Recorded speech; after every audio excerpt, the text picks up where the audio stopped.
అరే అడే ఒకటి పడ్డారా నర్ర నర్ర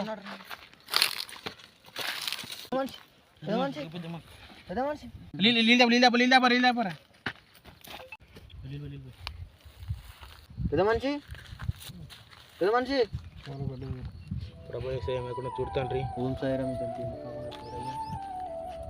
పెద్ద మనిషి పెద్ద మనిషి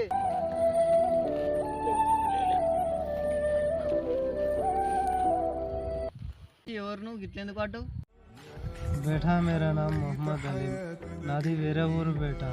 నేను ఉపవాసం వస్తూ ఉంటే నాకు కళ్ళు తిరిగి అడ్డం పడ్డానుట. నన్ను కాపాడినందుకు ధన్యవాద్ బేటా. అల్లా మీకు చల్లగా చూస్తాడు. పెద్ద మనిషి నువ్వు ఎక్కడికి వెళ్తావు చెప్పు, పెద్ద మనిషి నీకు వదిలేసి వస్తాం ఇంటికాడ. సరే బేటా.